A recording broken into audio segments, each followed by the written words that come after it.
안녕하십니까. 동부로봇 최대성입니다. 지난 세미나에서 허큘렉스에 대한 전반적인 내용에 대해서 소개를 드렸습니다. 많은 내용을 개략적으로 설명하다 보니 실질적인 내용은 부족한 면도 있었던 것 같습니다. 금일 세미나에서는 지난 세미나의 주요한 부분을 리뷰하고 허큘렉스 제어 방법을 소스 레벨에서 심도 있게 다루도록 하겠습니다. 허큘렉스를 다루기 위한 모든 라이브러리를 직접 제작하기는 번거로운 단점이 있는 반면 시스템에 최적화된 제품을 만드실 수도 있습니다. 본 세미나를 통해 허큘렉스를 제어하는 방법을 소개하는 반면 차기 세미나에서는 허큘렉스 API의 활용법을 통해 손쉽게 접근할 수 있는 방법을 다루겠습니다. 허큘렉스는 지난 세미나에서도 말씀드렸듯이 구동체입니다. 그림과 같이 동부로봇에서도 완제품을 만드는데 허큘렉스를 사용하고 있습니다. 제니보는 접해보신 분들도 꽤 될 것 같습니다. 호비스 시리즈도 조만간 시중에서 만나보실 수 있을 것 같습니다. 지금 보여드리는 제품은 제니보의 케이스를 깐 부분입니다. 이와 같이 보시면 이런 부분에 DRS 0101, 0201이 들어갈 수가 있습니다. 제니보도 결국은 구동체의 집합이기 때문에 이러한 서버가 들어가서 제품으로 구성이 되고요. 지금 보시는 거는 DRS 0201과 0101의 어떤 패키징입니다. 이 안에 그런 액세서리가 있어서 기본적으로 마운팅을 해서 붙여볼 수 있거나 다른 액세서리들을 붙일 수 있는 기본적인 액세서리들이 들어있습니다. 함께 보여드릴 거는 이러한 서버들과 함께 PC에 연결할 때에 사용할 수 있는 232 젠더 모델명은 매니저 키트라고 지금 저희가 하고 있습니다. 이 매니저 키트에는 보시면 232 젠더와 PC와 연결할 수 있는 케이블과 그리고 전원을 연결할 수 있는 하니스가 추가가 되어 있습니다. 다시 한번 강조하지만 구동체를 만들기 위해서는 여러 가지 생산, 제조 방법과 기술적인 이해가 요구되지만 지난 세미나에서도 강조드렸듯이 모두 다 알 필요는 없습니다. 허큘렉스를 사용하시면 구동체에 대한 기본적인 지식과 단순한 몇 가지 방법만으로도 로봇을 얼마든지 제작하실 수 있습니다.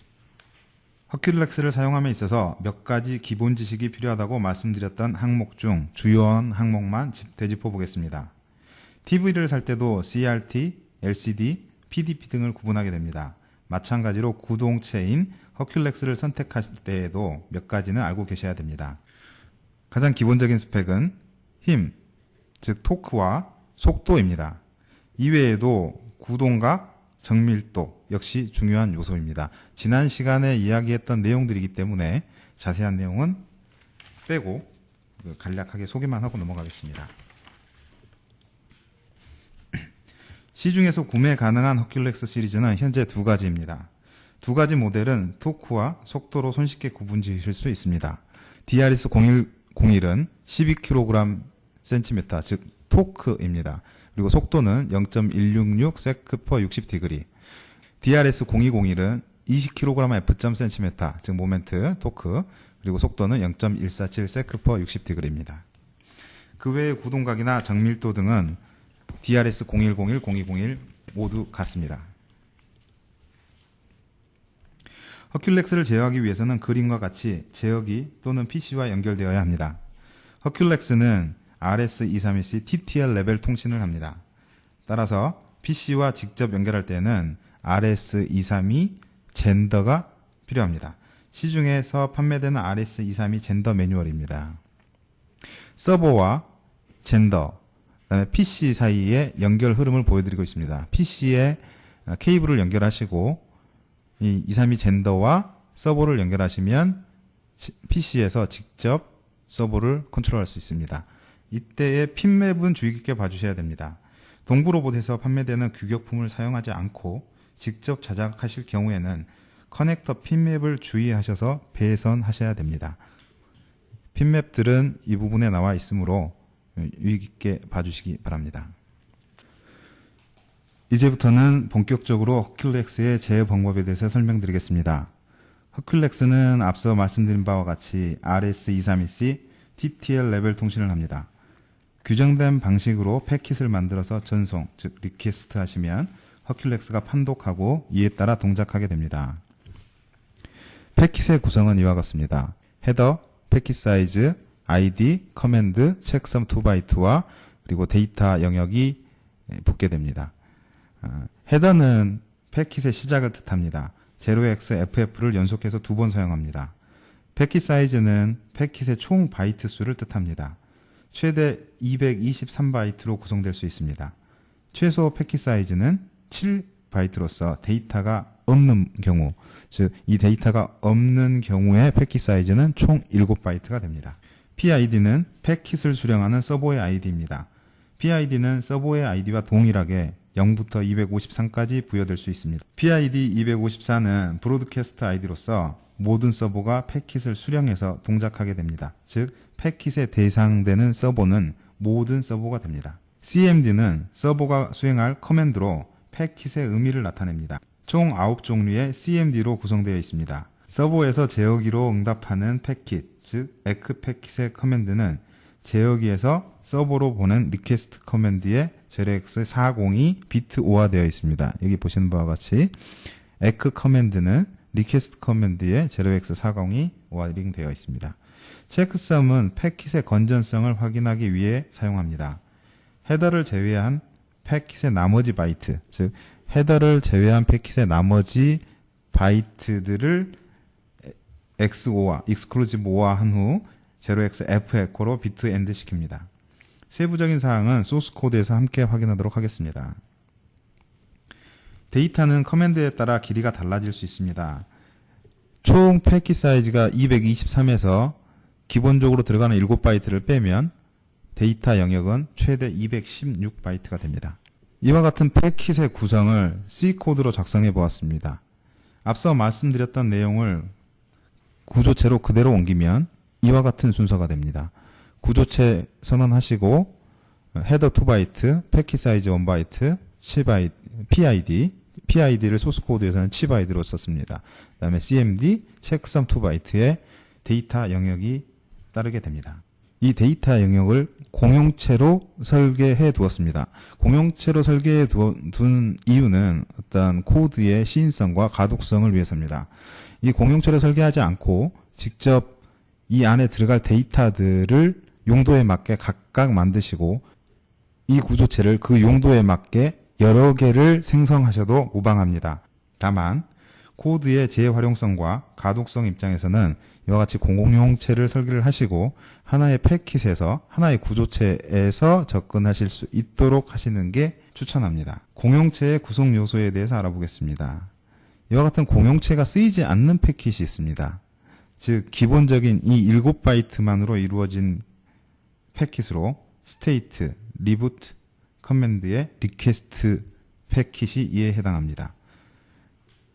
여기서 리드 리퀘스트 부분을 한번 보겠습니다. 리드 리퀘스트 부분은 어드레스와 랭스, 즉 어느 번지에서부터 몇 바이트를 읽을 것인가에 대한 추가적인 옵션 데이터가 들어가는 부분입니다.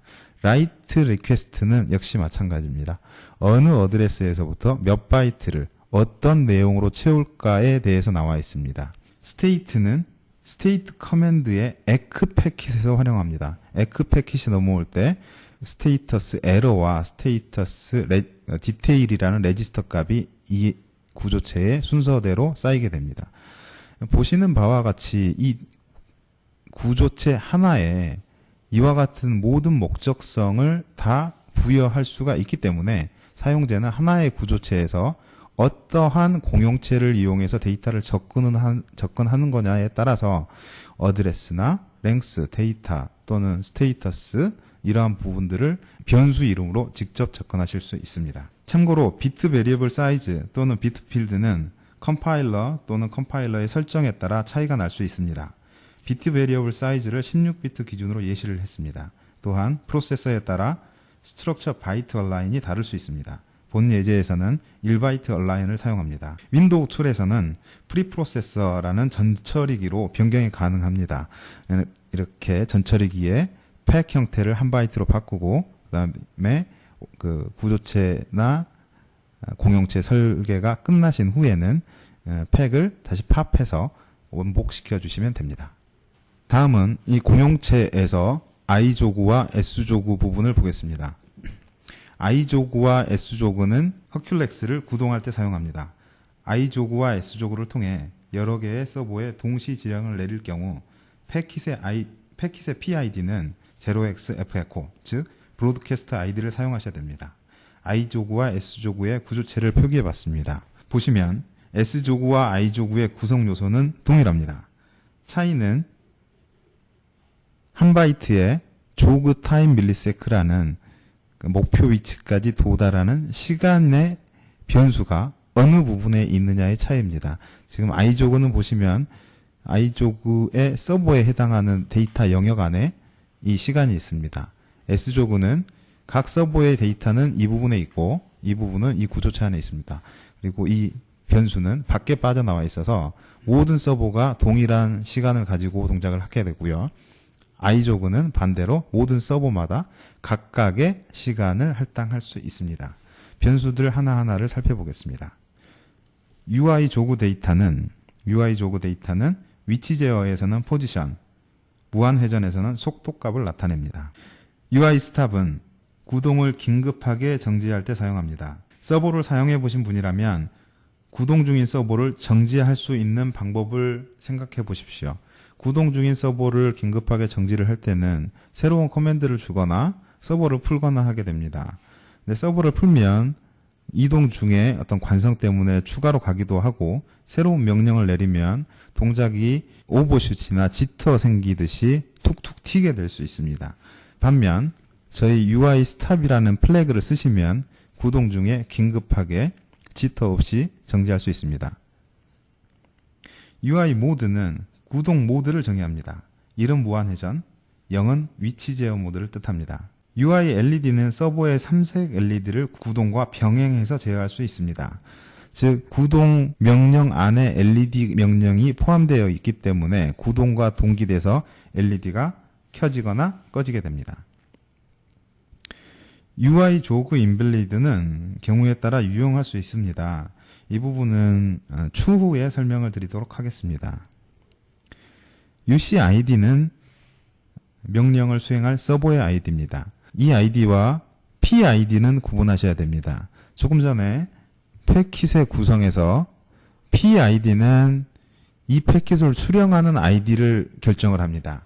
따라서 I조그나 S조그로 여러 개의 서버에 명령을 내릴 때는 PID를 브로드캐스트 ID인 0xFecho로 설정을 하시고 실제 동작할 ID는 이쪽 부분에 기입을 하셔야만 I조그와 S조그로 여러 개의 서버에 명령을 내릴 수 있습니다.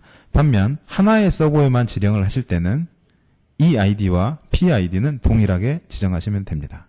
UC 조그 타임 밀리세크는 목표 위치인 UI 조그 데이터까지 도달하기 위한 목표 시간입니다. 목표 시간에 의해 허큘렉스는 자체적으로 속도 프로파일을 생성해서 목표 위치까지 추종합니다. 허큘렉스를 처음 접하는 경우 타 서버와 동작상의 차이가 느껴질 수 있습니다. 원인은 속도 프로파일에 의한 가감속 때문입니다. 타 서버와 유사하게 움직일 필요가 있을 경우에는 간단하게 이 UC 조그 타임 밀리세크를 0으로 설정하시면 됩니다. 이어지는 장에서 시연을 통해 보여드리겠습니다. 이후부터는 지금까지 설명드린 구조체와 공용체를 기반으로 소스 코드를 분석하고 시연을 통해 동작 모습을 보여드리겠습니다. LED를 제어하는 방법은 두 가지가 있습니다.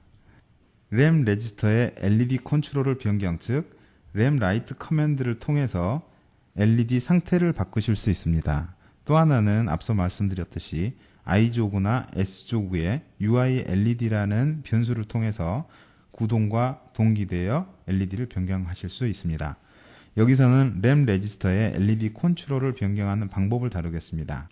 지난 세미나에서도 말씀드렸지만 허큘렉스는 LED 윈도우를 두 개 구비하고 있습니다. 이와 같이 이 부분과 이 부분에 두 개를 구비함으로써 시인성을 올리고 삼색 LED를 통해 데코 역할까지 수행할 수 있습니다. LED는 매뉴얼 페이지 29에 LED 컨트롤 1바이트 램 레지스터의 어드레스 53번지에 존재합니다. 보시는 바와 같이 이 값을 1로 쓰면 녹색, 2로 쓰면 청색, 그 다음에 4로 쓰면 적색이 됩니다.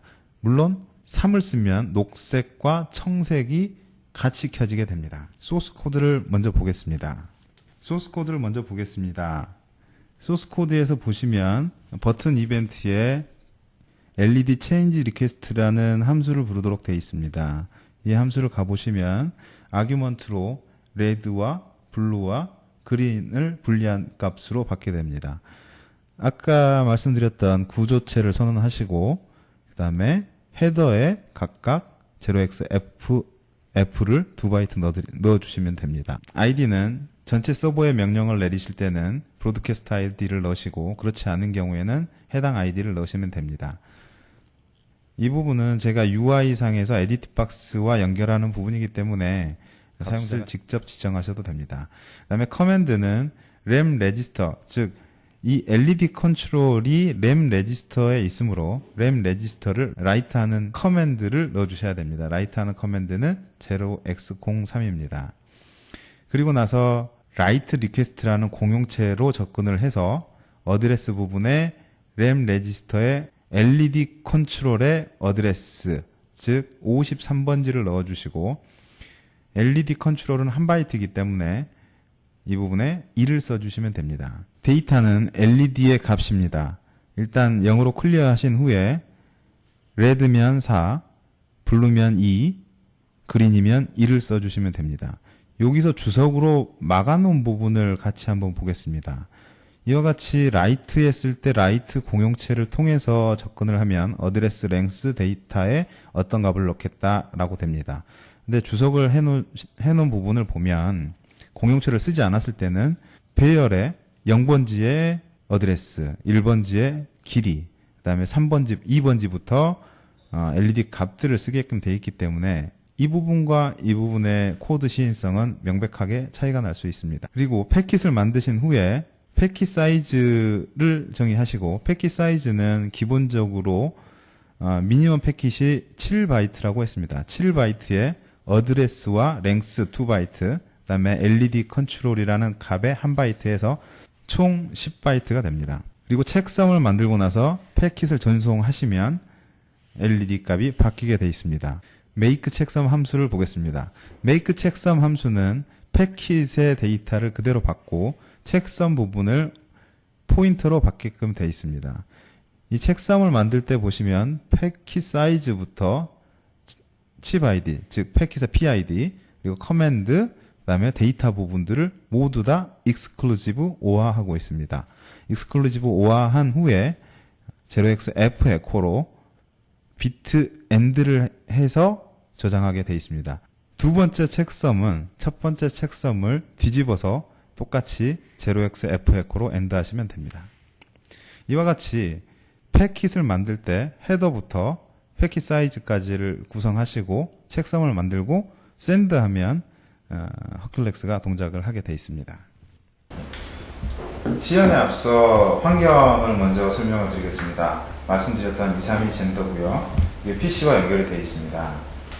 그리고 한쪽은 서버 연결이 되어 있고요. 이쪽에 전원을 연결하면 서버는 전원이 연결됐을 때 보시는 LED 위치에서 이렇게 깜빡하게 되어 있습니다. 깜빡하면 서버가 정상 기동을 했다는 뜻입니다.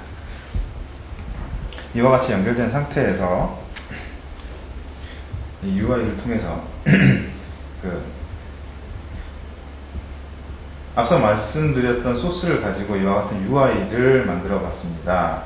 이 UI를 통해서 LED 시연을 해보겠습니다. 소스에서 아규먼트로 레드와 블루, 그린 LED가 보여졌었는데요. 이 레드를 클릭하고 셋하면 이쪽에 LED가 켜지게 되어 있습니다.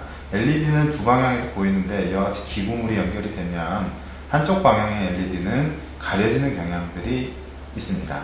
그래서 두 방향으로 시인성을 높였고요. 지금 LED 레드가 켜진 상태에서 다시 블루를 바꿔보겠습니다. 블루를 바꾸면 블루가 켜지고요. 마찬가지로 이 사이에서도 블루가 보입니다. 그리고 그린을 켜면 그린이 보이고요. 두 가지 색이 섞이면 그 색깔이 섞인 거에 대해서 각각 나타나게 되어 있습니다. 같이 켜면 흰색인데 이 색깔이 섞이는 게 완벽하게 섞이지 않기 때문에 세 가지 색깔을 섞었을 때는 흰색이 나와야 되지만 약간의 그 빛 조합이 다르게 나타날 수는 있습니다. 다음은 램 레지스터의 토크 컨트롤을 보겠습니다. I조그, S조그로 구동을 하기 위해서는 우선적으로 토크 컨트롤의 값을 변경해야 됩니다. 기본적으로 서버가 전원이 온되면 위치 제어나 무한 회전을 할 수가 없습니다. 토크를 온 시켜야만 동작하게 되어 있습니다. 전원이 인가되면 이 브레이크 온 상태로 전원이 인가가 되고 0x60을 써야만 토크가 온 됩니다. 0x00을 쓰면 토크가 프리런 상태가 돼서 사람 손으로도 얼마든지 가볍게 움직일 수가 있고 0x40은 정기적인 브레이크 역할을 의미합니다. 실제 물리적인 브레이크가 아니라 정기적인 브레이크이기 때문에 천천히 힘을 인가하면 돌아가긴 돌아갑니다만 어떤 반발력을 갖고 있습니다. LED와 똑같이 토크 컨트롤을 변경하는 소스 부분을 확인하겠습니다. 토크 컨트롤이나 LED 컨트롤이나 내용상은 매우 유사합니다. 보시면 토크가 걸려있는 상태라면 현재 토크가 걸려있는 상태라면 토크를 풀고 그렇지 않고 토크가 걸려있지 않다면 토크를 걸겠다라는 내용을 지금 표기를 하고 있습니다.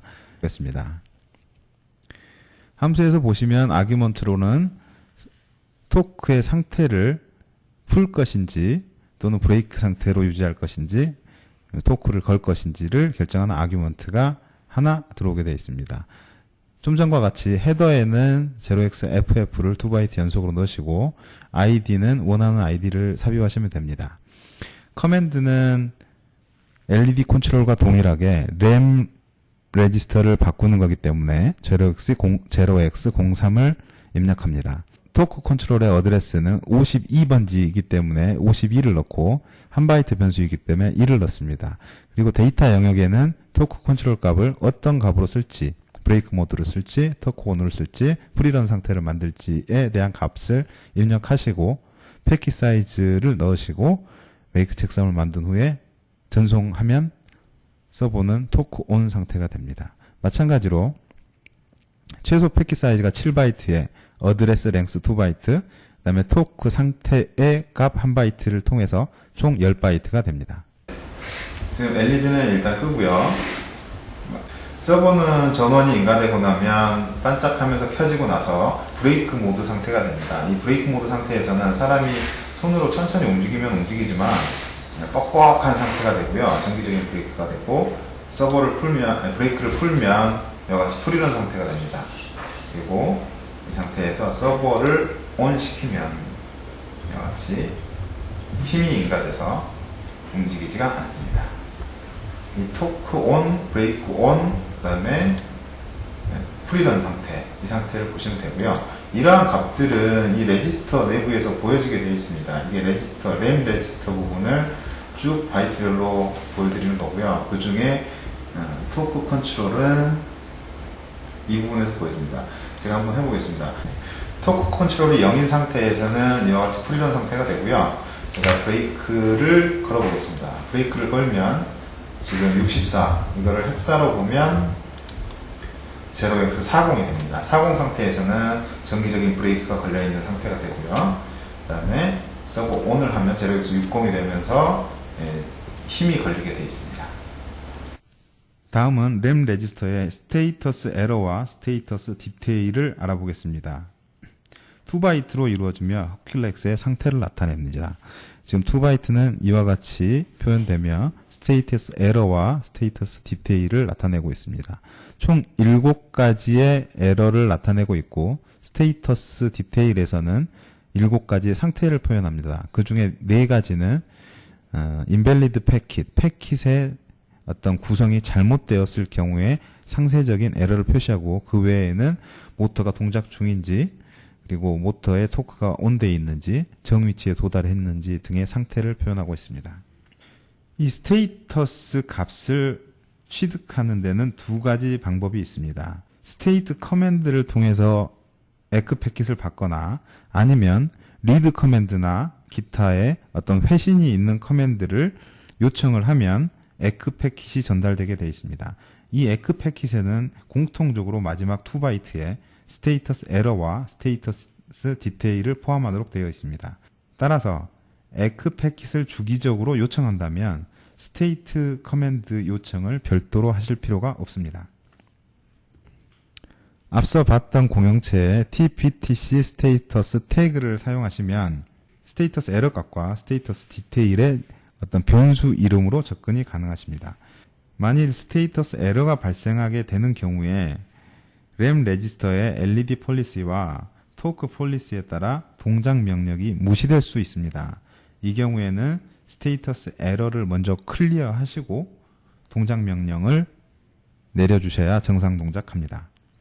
소스를 보시겠습니다. 특정 버튼의 클릭 이벤트의 스테이터스를 요청하는 함수를 만들어 봤습니다. 이 함수는 기본적으로 7바이트를 쓰는 데이터 영역이 없는 부분이기 때문에 공통적인 함수로 사용을 하겠습니다. 리퀘스트 노멀 패킷은 7바이트로 구성된 기본적인 패킷을 의미합니다. 이 패킷에는 변수는 id와 커맨드 두 가지만 존재합니다. 이러한 기본적인 노멀 패킷을 사용하는 커맨드는 state와 reboot 두 가지가 있습니다. 이 커맨드에 0x07을 쓰시면 state 패킷이 에크되고 0x09를 쓰시면 서버가 재기동되게 되어 있습니다. 다음은 스테이터스를 확인하겠습니다. 스테이터스는 총 7가지의 에러와 7가지의 상태를 표시하고 있습니다.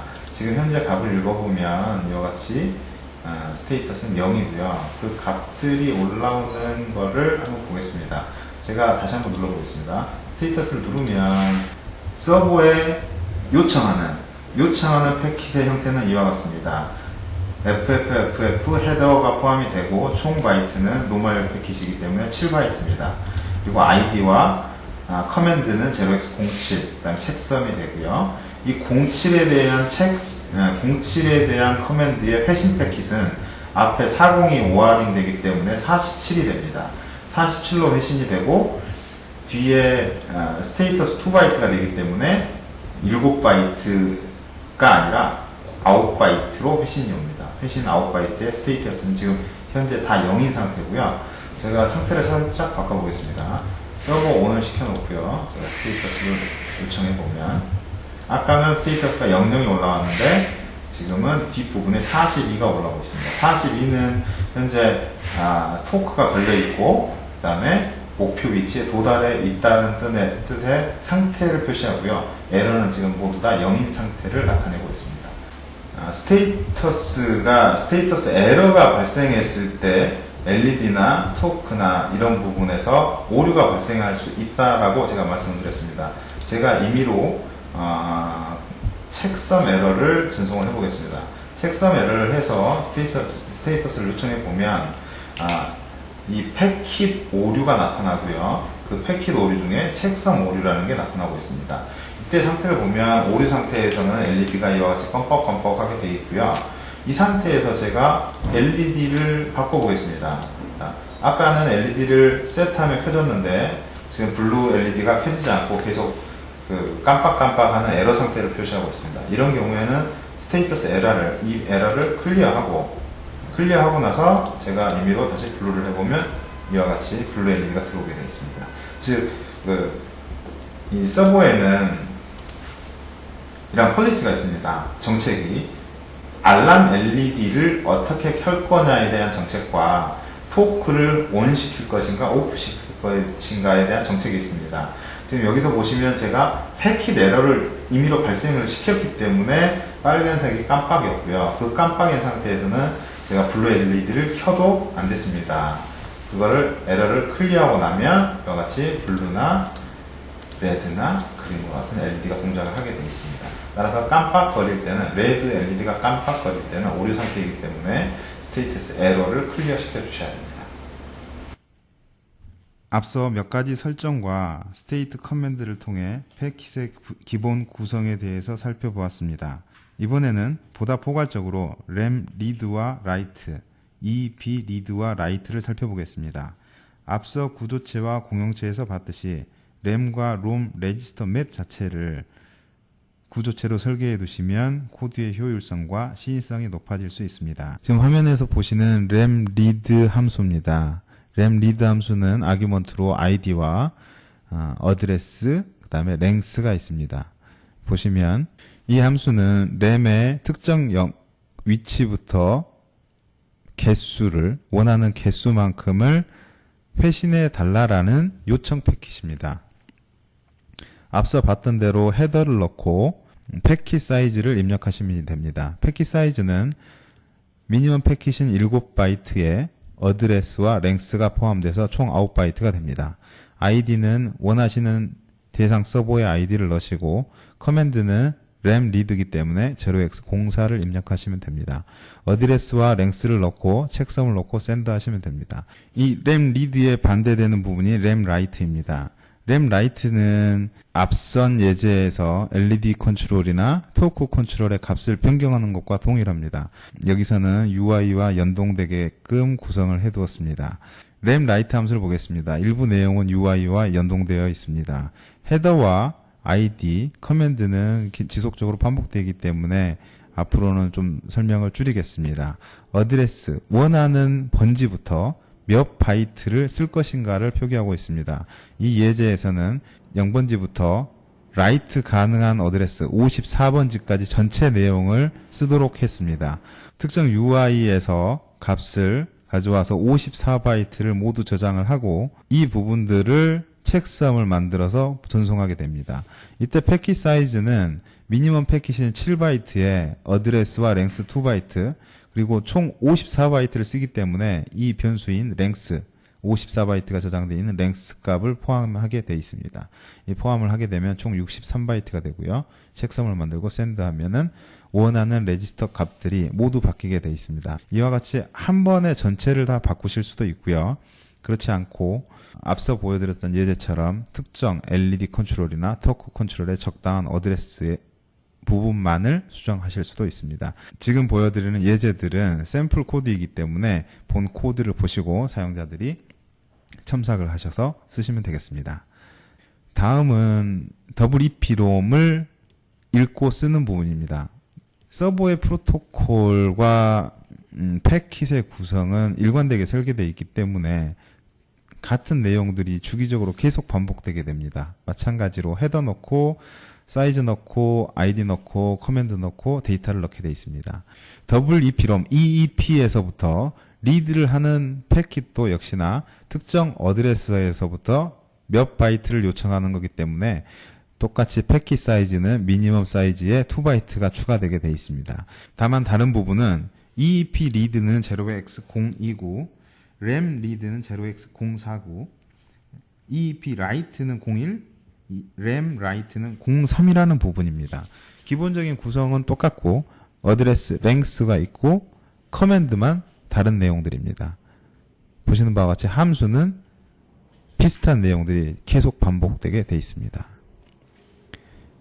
똑같이 EEP 영역을 라이트하는 부분을 같이 보시겠습니다. 램 리드와 매우 유사합니다. 헤더와 ID, 커맨드는 EEP를 라이트하기 때문에 0x01이 입력됩니다. 어드레스와 랭스는 EEP 전체 영역을 쓸 수 있도록 샘플 코드를 만들었습니다. EEP에서 라이트 가능한 시작 어드레스 4번지부터 라이트 가능한 종료 어드레스 50번지까지 전체를 라이트하고 UI에서 데이터를 입력해서 패킷 사이즈 넣고 전송하시면 됩니다. 다음은 램 리드와 라이트, 그 다음에 EEP 리드와 라이트를 구현한 부분을 같이 확인해 보겠습니다. 지금 EEP는 총 54바이트, 램은 74바이트의 레지스터로 구성되어 있습니다. 지금 제가 그 중에 램을 지속적으로 읽으면서 제가 위치를 바꿔보도록 하겠습니다. 일단 램을 읽어보면 이 부분이 틱이 바뀌게 되어 있습니다. 레지스터 내에 리얼타임 틱이 있는데 이 틱은 실시간으로 계속 바뀝니다. 그래서 서버가 살아있는 것도 알 수 있고 반대로 서버의 정시간을 요청받을 수 있습니다. 이 부분을 지속적으로 계속 읽게 되면 증가되고요. 마찬가지로 나머지 레지스터들 중에서도 바뀌는 부분들이 있습니다. 지금 보시면 현재 포지션 값도 바뀌고요. 지금 서버가 켜져 있지 않은 상태이기 때문에 포지션 값과 목표 위치들이 다 같이 지금 바뀌고 있습니다. PWM 값은 서버가 안 켜져 있으니까 PWM 값은 지금 출력이 안 되고 있고요. 마찬가지로 속도나 이런 부분도 안 나타나고 있습니다. 이 부분에 전압, 입력되는 전압과 온도 값들이 나타나고요. 이 값은 어떻게 보면 엔지니어링 밸류이기 때문에 이 값들을 환산을 하면 이와 같이 온도 값은 151이라는 값이 올라와서 실제는 35.1도, 그 다음에 그 전압은 109라는 값이 올라오는데 그 값을 환산하면 8.1V가 됩니다. 다음은 리붓과 롤백 커맨드를 살펴보겠습니다. 리붓은 앞서 말씀드렸던 바와 같이 노멀 패킷을 사용하고 있습니다. 그래서 노멀 패킷에 id와 리붓을 위한 커맨드 0x09를 입력하게 됩니다. 노멀 패킷의 내용을 다시 한번 보시면 헤더와 패킷 사이즈는 동일합니다. 패킷 사이즈는 7로, 노멀 사이즈 7로 같고 헤더 똑같습니다. id는 대상 id를 넣으시면 되고요. 커맨드는 리붓에 09를 입력하시면 됩니다. 그리고 나서 책선 만드시고 전송하시면 서버가 재기동하게 됩니다. 서버가 재기동할 때는 LED가 반짝하게 되어 있습니다. 리붓 명령이 정상적으로 전달이 되면 서버는 반짝하면서 재기동하게 되어 있습니다. 롤백 커맨드에는 데이터 영역에 두 가지 아규먼트를 입력하도록 되어 있습니다. 롤백은 레지스터 맵을 공장 초기화 값으로 복구하는 역할을 수행합니다. 이때 EEP롬의 id와 보레이트의 초기화 여부를 선택하실 수 있습니다. 서버를 구매하셔서 각각의 id와 보레이트를 변경한 후 휴머노이드를 만들었는데 공장 초기화를 해야 되는 상황을 가정해 보겠습니다. 서버는 기구물들에 조립되어 있는 상태에서 id와 보레이트가 초기화돼 버리면 통신도 안 되고 id가 중복돼서 설정 자체, 연결 자체가 안 될 수 있습니다. 이러한 경우의 편의를 위해서 롤백에는 id와 보레이트의 초기화를 제외시킬 수 있도록 아규먼트화 되어 있습니다. 함수를 보시겠습니다. 이 롤백 함수에 id와 보레이트의 제외 여부를 아규먼트로 받고요. 일반적으로 사용하기 위해서 id까지 입력받도록 되어 있습니다. 이러한 부분들은 공통적인 내용이고요. id와 커맨드는 롤백이니까 0x08을 입력하게 되어 있습니다. 사이즈는 이 두 가지 아규먼트가 들어가기 때문에 미니멈 패킷 7에다가 2가 더해져서 9가 됩니다. 데이터 영역에는 이 두 부분이 들어가 있습니다. id skip이라는 부분이 1로 설정이 되면 id 부분은 공장 초기화를 하지 않습니다. 마찬가지로 보레이트 skip이라는 부분이 1로 되어 있으면 보레이트는 공장 초기화를 하지 않습니다. 즉 id와 보레이트의 공장 초기화를 예외시킬지 여부에 대한 아규먼트입니다. 그리고 나서 책선 만드시고 전송하시면 서버는 공장 초기화가 됩니다. 주의하실 점은 공장 초기화가 된 값들은 서버가 재기동돼야만 적용이 됩니다. 따라서 공장 초기화를 하시고 서버를 재기동시키시면 초기화된 값으로 서버가 구동되게 되어 있습니다. 다음은 리부트를 시연하겠습니다. 리부트는 노멀 패킷을 이용하는데요. 리부트를 누른다는 건 서버를 껐다 켜는 것과 같습니다. 자, 여기서 제가 배터리를 뺐다 넣어보겠습니다. 배터리를 뺐다가 넣으면 이와 같이 깜빡하면서 서버가 재기동되게 되어 있습니다. 마찬가지로 리부트를 누르면 깜빡하면서 재기동하고 있습니다. 이건 소프트웨어 리셋으로 여러가지 목적을 가질 수가 있는데요. EEP 레지스터는 값을 변경한 후에 재기동해야만 그 값이 영향을 받는다고 했습니다. 만약에 EEP 값을 바꾸고 나서 항상 물리적으로 배터리를 껐다가 뺐다가 넣을 거냐 아니면 전원 스위치를 껐다가 다시 킬 거냐 보다는 이럴 때 소프트웨어적인 리부트를 하면 이 값들이 그대로 적용될 수 있기 때문에 사용자가 얼마든지 효과적으로 쓸 수가 있습니다. 다음은 롤백 커맨드를 보여드리겠습니다. 제가 이게 테스트용으로 만든 거다 보니까 용어가 조금씩 맞지 않는 부분이 있는 것 같습니다. 롤백 버튼이고요. 롤백 할 때 id와 보레이트는 예외 처리해서 공장 초기화를 하지 말아달라는 뜻으로 체크가 되어 있고요.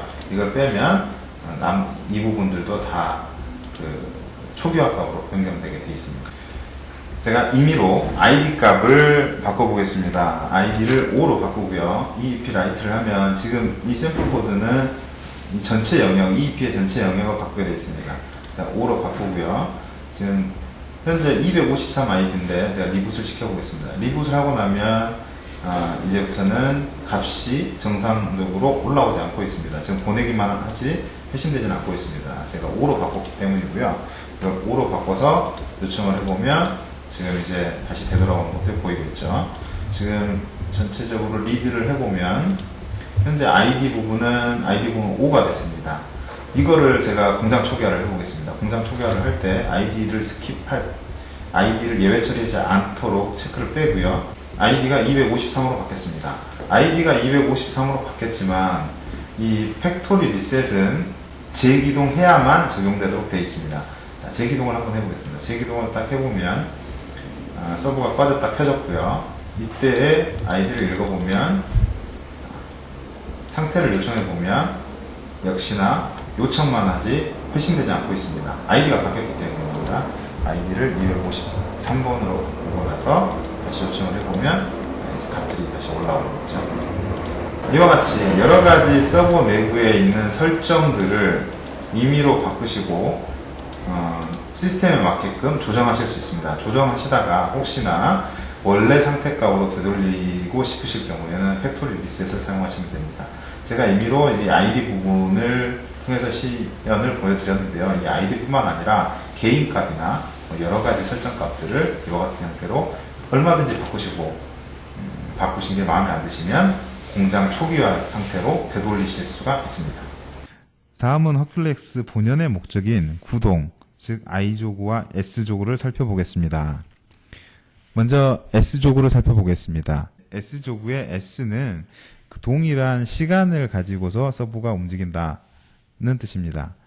헤더 부분은 입력을 하시고 패킷 사이즈는 미니멈 패킷 사이즈의 플레이 시간 1바이트, 그러니까 목표 위치에 도달하는 시간 아규먼트 1바이트와 그 다음에 S조구로 몇 개의 서버에 지령을 내릴 거냐에 따라서 이 스트럭처 개수가 추가되게 되어 있습니다. 지금 본 샘플에서는 서버 하나의 커맨드를 날리기 때문에 이 스트럭처 사이즈 4만 추가되어 있습니다만 만약에 여러 개 서버에 대해서 명령을 내릴 때는 여기 곱하기 n이 들어가야 됩니다.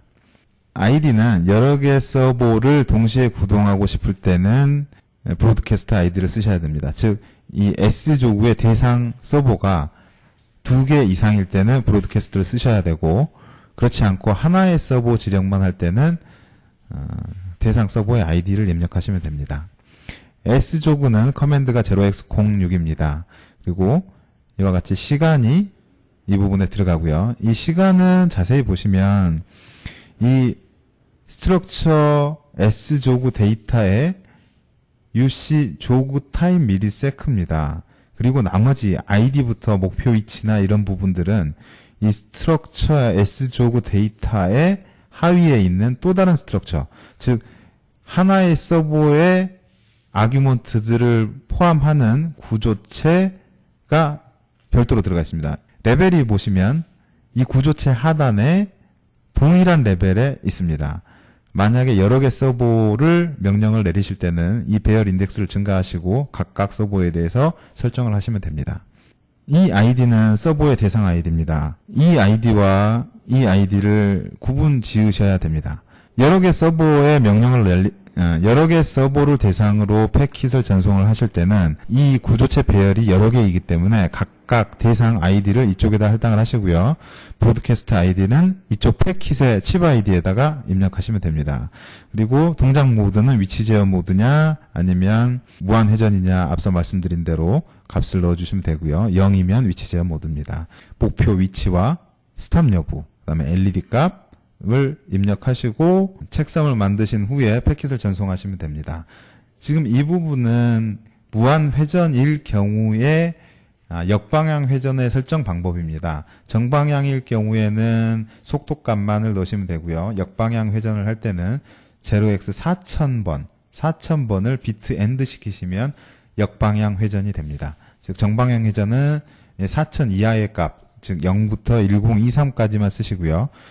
역방향 회전은 0부터 1023에 4000을 비트 5화 하시고 나서 전송하시면 됩니다. 다음은 I조구를 알아보겠습니다. I조구와 S조구는 앞서도 말씀드렸다시피 아규먼트도 같습니다. 다만 배열의 사이즈만 다릅니다. 따라서 패킷 사이즈가 I조구의 스트럭처 사이즈 총 5바이트가 들어가고요. S조구는 4바이트가 들어가는 겁니다. S조구에서는 플레이 시간이라는 부분이 여기에 추가로 1이 들어가 있었죠. 여기 보시면 플레이 타임을 위한 시간 1바이트가 들어가 있고요.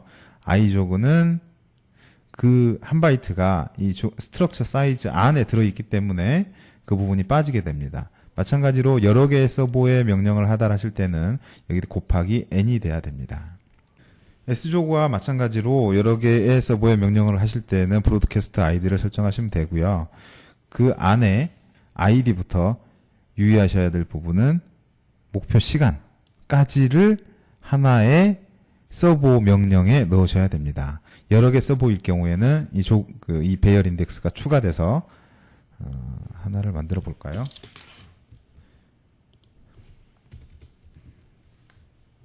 배열을 하나 추가해 보겠습니다.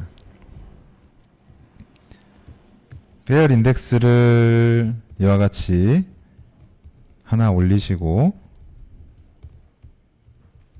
이 부분에 대상 아이디를 아규먼트로 추가로 받으신 다음에 입력 받으시면 됩니다. 마찬가지로 목표 위치나 LED 값들을 같이 추가하시면 되고요. 제가 임의로 이렇게 앞부분을 1, 이 뒷부분을 2 이렇게 명령을 내부려 보겠습니다. 이렇게 되면 대상 서버는 1번 서버와 2번 서버가 됩니다. 이와 같이 보내실 때는 브로드캐스트 아이디를 꼭 설정을 하셔야 되고요. 대상 서버의 목표 위치나 이런 부분들은 각각 설정을 하시면 서버 두 개가 동시에 동작하게 되어 있습니다. 이 부분은 앞서 설명드렸던 sJOG와 동일한 부분입니다. 무한회전할 때의 부호 비트를 설정하는 방법입니다. 그리고 나서 체크섬 만드시고 전송하시면 서버가 구동하게 되어 있습니다. 서버를 구동하는 iJOG나 sJOG 커맨드 이전에 꼭 확인하셔야 되는 것은 토크가 온 돼 있는 상태 여부를 확인하셔야 됩니다. 토크는 0x60으로 토크 온 된 상태에서만 위치 제어나 무한 회전 구동이 가능합니다. iJOG와 sJOG를 설명드리겠습니다. iJOG와 sJOG를 하시기 전에는 꼭 서버 온 상태를 만드셔야 되고요. 서버 온 상태에서 제가 UI를 좀 만들어 봤습니다. 여기서 420이라는 목표 위치로 70이면 실제로는 78.4ms입니다. 78.4ms 안에 도달하는 커맨드를 주면 이와 같이 목표 위치를 입력하고 있습니다. 제가 다시 604라는 위치로 시간은 70이라는 시간으로 보내보겠습니다. 두 군데 위치가 이렇게 왔다 갔다 하게 되어 있습니다. 근데 이 모양이 기존의 RC 서버나 그 시중에 판매된 서버를 사용하시는 분들한테는 익숙하지가 않습니다. 뭔가 즉각적으로 움직이지 않는다라는 느낌을 받으실 수 있는데요.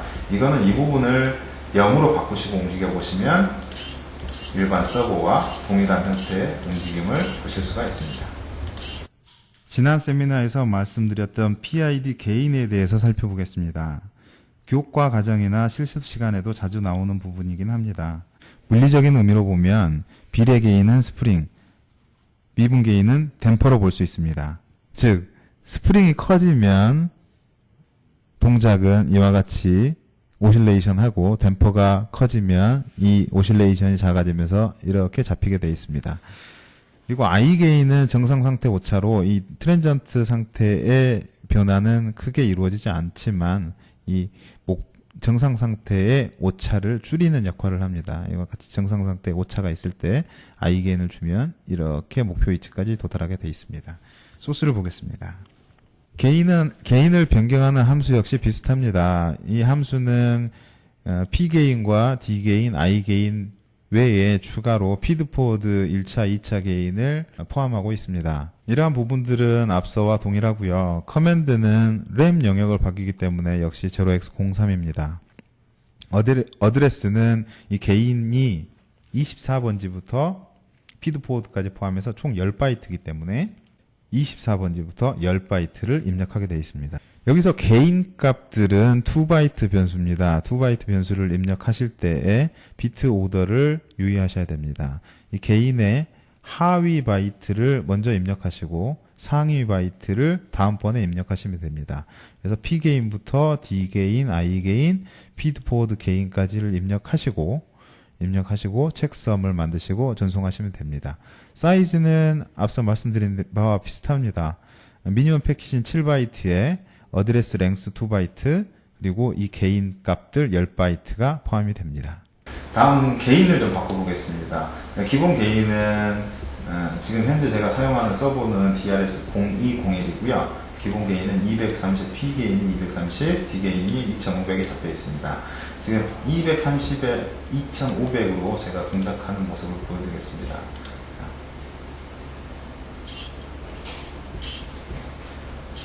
지금 이와 같이 움직이는 것들을 D게인을 한번 제가 줄여보겠습니다. D게인은 댐퍼 역할을 한다고 말씀드렸습니다. 댐퍼 역할을 빼면, 그러니까 D게인을 0으로 바꿨기 때문에 댐퍼 역할이 빠지면 어떻게 되는지를 한번 보여드리겠습니다. 지금 보시면 이와 같은 부분에서 오버슛들이 발생을 하는 것을 보실 수 있습니다. 즉, 댐퍼가 없어지기 때문에 스프링만 남기 때문에 이와 같은 오실레이션을 할 수가 있습니다. 여기서 제가 P게인 값을 조금 더 줄여보겠습니다. P게인 값을 줄이고 위치 두 군데를 이렇게 왔다 갔다 해보겠습니다. 보면 스프링 값이 바뀌었기 때문에 목표 위치까지 도달하지 못하는 현상들이 보이고 있습니다. 이 지금 검정색 선이 목표 위치고요. 빨간색이 실제 위치입니다. 보시면 검정색 위치에 도달을 못합니다. 결국 스프링이 작기 때문에, 힘이 작기 때문에 목표 위치에 도달을 못하는 건데요. 이때 I 게인을 주면은 이 정상 상태 오차가 사라질 수 있습니다. 제가 한번 보여드리겠습니다. 다시 똑같은 값인데, 자 여기서 보시면 쭉쭉쭉쭉 와서 정상 상태, 그러니까 트랜전트를 지난 정상 상태에서 보시면 목표 위치에 도달하려는 노력을 하게 됩니다. 이런 I 게인은 이 트랜전트 영역에서는 역할을 별로 못하지만 정상 상태의 오차를 줄여줄 수 있는 역할을 합니다. 이 I 게인이 섞이게 되면 시스템 오더가 하나 더 증가하기 때문에 I 게인을 너무 높이시는 것들은 시스템의 불안정 요소를 만드실 수도 있습니다. 마지막으로 한 가지만 더 보여드리겠습니다. 지난 세미나를 통해 허큘렉스를 소개하면서 속도 프로파일에 의한 부드러운 모션을 말씀드린 적이 있습니다. 이 값의 변화에 따른 동작 특성의 차이를 보여드리겠습니다. 먼저 이 속도 프로파일에 대한 레지스터는 두 가지가 있습니다. 속도 프로파일에 이 가속 구간의 비율과 이 가속 시간의 최대 시간을 이 두 바이트에서 설정을 하도록 되어 있습니다. 가속 비율은 0에서부터 50%로 0이면 가속 시간이 없기 때문에 이와 같이 사각형의 등속 프로파일을 가져가게 됩니다.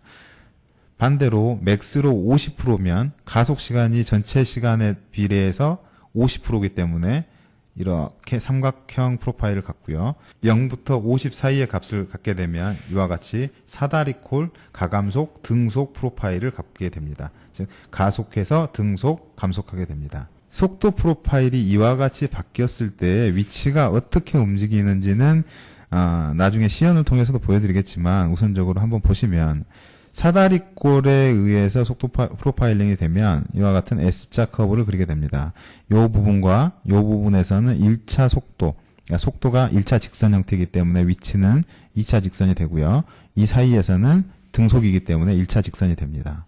이와 같이 등속 프로파일을 만들기 위해서는 이론적으로는 속도가 0에서 원하는 속도까지 급격하게 바뀌어야 됩니다. 따라서 가속도 입장에서는 거의 임펄스 형태의 가속도 변화량이 요구가 됩니다. 이러한 부분들은 움직임의 시작과 끝에서 항상 나타나게 되고 이런 것들은 진동이나 에너지 효율면이나 그다지 좋지가 않다고 알려져 있습니다. 이 부분도 마찬가지로 동일한 내용들은 다 비슷비슷하지만 소스를 한번 보고 시연을 해보겠습니다. 이 속도 프로파일을 변경시키는 아까 말씀드린 그 비율과 최대 시간 두 개를 아규먼트로 받고요. 헤더와 아이디를 넣으시는 거는 다 똑같습니다. 그리고 이제 램 라이트를 하기 때문에 역시 03 커맨드를 쓰고요. 어드레스는 속도 프로파일의 위치, 어드레스 8번지부터 2바이트를 쓰게 됩니다. 8번지부터 2바이트. 그리고 가속 비율과 가속 시간을 각각 넣고 책선 만들고 전송하시면 됩니다. 실제 시연을 통해서 이 값들이 바뀌었을 때에 어떻게 동작하는지를 보여드리겠습니다. 다음으로는 속도 프로파일을 보여드리겠습니다. 자, 지금 보여드리는 거는 두 포인트를 왔다 갔다 하는 건데요.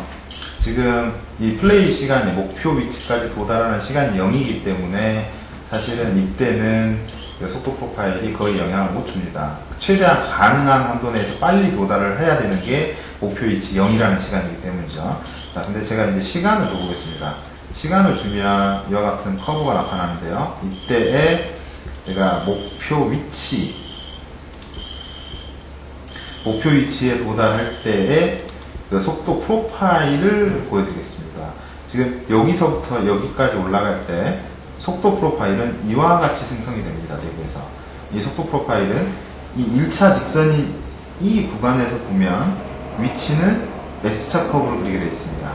S자 커브를 그리고 이 등속 구간 동안에 다시 1자 직선으로 가면서 여기서 감속을 할 때에 다시 부드러운 S자 커브를 전체적으로 이렇게 이루어지게 됩니다.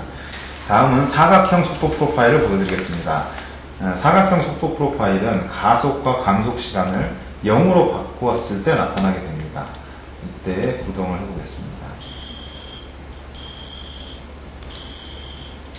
보시면 이 가속과 감속 구간의 속도 프로파일이 직선으로 수직으로 지금 나타나게 됩니다. 지금 그림에 살짝 어긋나 있는 거는 어떤 그 그리는 상에서의 문제고요. 이 부분이 직사각형 형태가 나타납니다. 그리고 보시면 실제 이동하는 구간도 보시면 S자 커브를 거의 이루지를 못하고 이 전체 구간이 직선으로 나타나게 됩니다. 마찬가지로 이쪽 부분도 이렇게 해서 프로파일링이 전체 구간이 다 일직선으로 이루어지게 됩니다. 그리고 마지막으로 삼각형 속도 프로파일을 보여드리겠습니다. 삼각형 속도 프로파일은 가속과 감속이 전체 구간으로 다 이루어지기 때문에 50%를 설정하시면 됩니다. 그래서 동작을 시켜보시면 속도 프로파일이 증가했다가 이 부분에서 급격히 감소하게 됩니다. 그래서 S자 커브 형태는 좀 전에 그 사다리꼴보다 더 크게 나타나지만 이 부분에서 속도가 급격하게 변하기 때문에 가속력의 변화가 크게 나타납니다. 세미나에 참석하시는 분들은 그래프상의 차이만을 알 수 있겠지만 직접 관찰하실 경우 동작 시의 소리나 진동들이 달라지게 됩니다. 다시 한번 정리해서 말씀을 드리면 사각형 속도 프로파일은 속도 자체가 시작과 끝점에서 불연속하게 되고요. 시작과 끝에서 급격한 가속도의 변화가 나타나게 됩니다. 이로 인해서 진동이 발생하게 되고 에너지 효율도 같이 낮아지게 됩니다. 삼각형은 속도 자체가 이와 같이 연속된 구간으로 나타나긴 하지만 이 부분에서 말씀드렸다시피 속도가 급격하게 바뀌기 때문에 가속도의 변화량이 크게 됩니다. 사다리꼴은 이와 같은 사각형과 삼각형의 절충안이라고 보시면 될 것 같습니다. 이상으로 허큘렉스를 제어하는 방법에 대해 알아봤습니다. 금일 강의 내용을 통해 허큘렉스를 사용하시는데 조금이나마 도움이 되고자 소스 코드 레벨에서 구현하고 동작 특성 등을 알아봤습니다. 금일 세미나 내용은 고객분들이 허큘렉스를 사용하시면서 경험한 어려웠던 점과 해결해 나가는 과정을 기반으로 구성했습니다. 허큘렉스에 익숙하지 않으신 분들에게는 조금이나마 도움이 되었길 희망합니다. 더불어 소중한 경험을 공유해 주신 고객분들에게 감사드리며 앞으로도 많은 관심과 사랑을 부탁드리겠습니다. 지속적으로 발전하는 허큘렉스가 되도록 항상 주변에 귀를 기울이며 노력하겠습니다. 다음 세미나에서는 허큘렉스 API라는 주제로 만나 뵙겠습니다. 감사합니다.